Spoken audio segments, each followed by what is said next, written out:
Alors aujourd'hui Internet, je vous propose ma critique de Vampire 5e édition. V5 Vampire, le tout nouveau Vampire the Masquerade.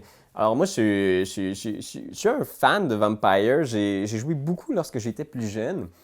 J'ai joué à l'édition 20e anniversaire. Et quand il y a eu la nouvelle édition, j'étais très excité parce que j'avais hâte de voir les nouvelles idées, j'avais hâte de voir s'il n'était pas pour modifier certains clans, l'histoire. Je suis assez satisfait de cette nouvelle édition. Pour ceux qui ne le savent pas, on a fait un Actual Play, un podcast où on joue à Vampire the Masquerade. Alors je vais laisser le lien dans la description si ça vous tente de voir cette nouvelle édition en action. Il y a plein de choses que j'ai beaucoup aimé de cette nouvelle variante. Premièrement, les Hunger Die. Donc, pour ceux qui ont joué aux éditions antérieures, pour suivre un peu la progression de la faim et du sang que votre vampire ingérait, vous aviez une espèce de petite banque, des petites cases. Et à chaque fois que tu utilisais des pouvoirs, tu perdais le sang que tu avais ingéré. C'était un peu une espèce de petite banque de sang que tu pouvais dépenser du sang pour faire des pouvoirs, puis quand tu n'avais plus assez de sang, il fallait que tu tues du monde. Là, ce qu'ils ont changé dans cette édition-là, qui est quand même assez chouette, c'est que plutôt que d'avoir cette banque-là de petites cases que tu rayes, ce sont des dés qui s'ajoutent à ta banque de dés que tu vas lancer. Alors, plus tu as faim, plus tu as de Hunger Die. Et si tu as trop de Hunger Die, tu rentres en torpeur, puis en frénésie, puis tu manges tout ce qu'il y a autour de toi. Fait que c'est une espèce de petit jeu de push your luck, de jusqu'à où tu es prêt à accumuler des Hunger Die, des dés de faim, avant de pouvoir justement te nourrir. Parce que tu peux avoir 3 Hunger Die, c'est pas si pire que ça. La seule grosse nuance, c'est que lorsque tu lances tes dés, tu dois toujours intégrer ces 3 dés de faim dans ta banque de dés. Et si tu as plus de succès sur les dés de faim que sur tes dés normaux, c'est la bête qui réussit le jet de compétences que tu essayais. Donc, ça se peut que ça fasse... C'est peut-être ma première critique du jeu. C'est que d'un côté, c'est génial parce que ça te permet beaucoup de créativité de faire comme « Oh, c'est la bête qui réussit. » Donc, tu t'emportes et tu deviens agressif ou tu le rentres dans le mur ou tu perds le contrôle de toi au pire moment possible. Mais aussi, souvent, ça crée des moments juste mélangeants où il faut vraiment que tu travailles fort comme maître du jeu. Et les joueurs aussi autour de la table doivent embarquer là-dedans pour faire qu'est-ce que ça veut dire quand la bête réussit sur un jet de politique? Ou qu'est-ce que ça veut dire quand la bête réussit sur un jet de discrétion? Là, il faut que tu te creuses la tête, OK? Tu te caches, mais tu es fâché. Et puis quand tu ne seras plus caché, il va falloir que tu fasses de quoi de méchant. Puis là, le joueur est comme, OK, parfait. Fait que je sors, puis je remue. Puis comme des fois, ça fait pas de sens. Des fois, parce que des fois, ça se prête à l'histoire et d'autres fois, juste pas du tout.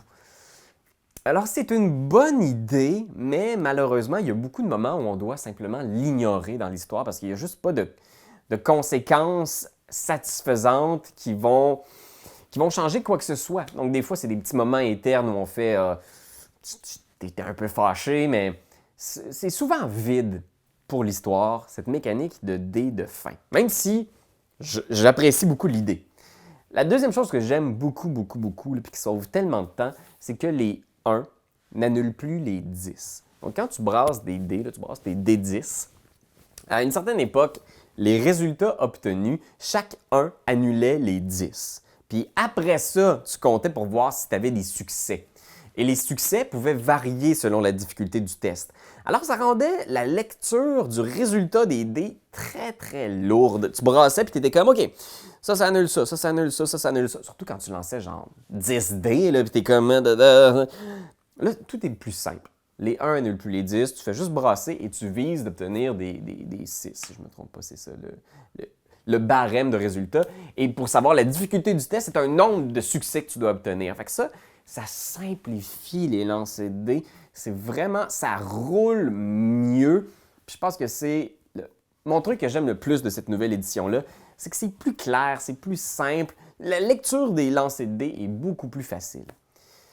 Reste que j'ai l'impression que malgré tout, il y a des, au niveau de l'histoire générale du jeu aussi, parce qu'il y a tout un gros lore derrière Vampire, J'aime beaucoup les nouvelles idées qui sont proposées. Par exemple, il y a plus les vampires anciens ont beaucoup moins d'influence. La plupart sont soit disparus, partis à quelque part au Moyen-Orient, on ne sait pas où, endormis pour toujours, on ne sait pas où, détruits par l'Inquisition. Ce que j'aime de ça, c'est que ça laisse beaucoup plus de place, beaucoup plus d'importance aux jeunes, fait qu'aux joueurs, parce que les joueurs sont fort probablement issus d'une jeune génération de vampires. Fait que tu sens que tu as un peu plus d'influence politiquement. Il y a un peu moins de certitude que tu te fasses détruire par un ancien millénaire. Fait que ça, j'aime beaucoup, beaucoup ça. La place que prend la Nouvelle Inquisition, j'aime beaucoup aussi. Je suis un peu déçu que le sabbat ne soit pas présent dans les livres actuellement. C'est sûr qu'il y a toujours possibilité d'ajuster, d'adapter quand tu connais un peu les anciens clans du sabbat. Il y en a plusieurs d'ailleurs qui sont inclus dans des suppléments qui ont été publiés ou qui vont l'être très bientôt. Donc tout ça fonctionne bien, mais Vampire garde quand même certaines faiblesses comme jeu. Il faut que tu le saches. Là, si tu n'as jamais joué à Vampire, il faut que tu sois un maître du jeu très créatif. Le jeu ne te prendra pas beaucoup par la main. Il va beaucoup compter sur toi pour créer la tension, créer le drame. Parce qu'il y a plein de règles qui sont juste floues. Et le jeu te le dit d'entrée de jeu. Hein? Si t'aimes pas les règles, joue pas de règles. C'est pas grave les règles. On s'en fout des règles. Mais ça crée une espèce de situation dans laquelle, des fois, c'est à toi de trancher. Le jeu va te proposer, par exemple, de terminer les combats après 3 tours. Donc, quand tout le monde a pris 3 tours de jeu, le jeu te suggère fortement d'arrêter le combat là. Parce qu'il dit, sinon, ça s'en vient un peu trop long. Mais pour toi, comme maître de jeu, ça veut dire des fois faire l'arbitre dans une situation qui n'est vraiment pas encore résolue. Ça fait 3 tours, mais la situation est encore vraiment très complexe. J'ai l'impression qu'il y a beaucoup de failles au niveau du système de règles, que les règles sont très, très lousses. Donc, si tu n'es pas un maître de jeu qui est habitué à trancher puis à faire « OK, ben pour aujourd'hui, ça va être ça la règle, parce que c'est ça qui est le plus important pour l'histoire », tu es un peu laissé à toi-même. Mais sinon, je pense pas qu'il y a un meilleur système pour des ambiances. Je trouve que le lore est super intéressant. Il y a beaucoup de trucs aussi dans le système de jeu qui te permet de créer un personnage super intéressant et super fort rapidement. J'aime beaucoup que tu puisses investir des points justement dans tes relations. C'est qui tes amis en ville? As-tu des contacts? Ça te donne l'impression d'être tellement plus puissant, influent au sein de la ville.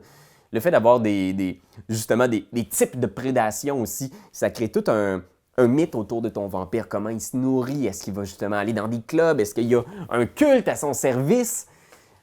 Pour ça, je pense que c'est la grosse force de Vampire. Créer des personnages intéressants et forts rapidement avec quelques points. Le système de création de personnages est simple aussi, là, ça se fait assez bien. Mais il faut que tu le saches. Il faut que tu sois un maître de jeu, un compteur qui est prêt à s'investir. Parce qu'il y a beaucoup... Le combat ne peut pas être la seule et unique chose à Vampire. Il y a trop de compétences qui tournent autour du social, du savoir, des manigances. Alors, il faut que tu sois prêt à créer des histoires qui tournent dans ce sens-là. Donc aussi à créer des personnages non-joueurs intéressants puis à les incarner parce que il y a des sessions complètes qui sont peut-être pas de combat, juste du roleplay. Fait qu'il faut que tu sois prêt à ça. Fait que voilà, c'était mon petit aperçu de Vampire 5e édition. Tu peux aller voir notre podcast si ça te tente d'en voir plus. Puis n'hésitez pas à me poser vos questions, à me donner vos commentaires, à dire ce que vous en avez pensé. Puis d'ici là, je vous dis... Bye, Internet. Quand t'aimes quelque chose, tu te donnes des bisous dessus. Mais comme c'est un ordinateur, tu donneras pas de bisous. Tu vas plutôt commenter, puis tu vas partager. Oh oui, partager, partager, partager. C'est la leçon de Jésus!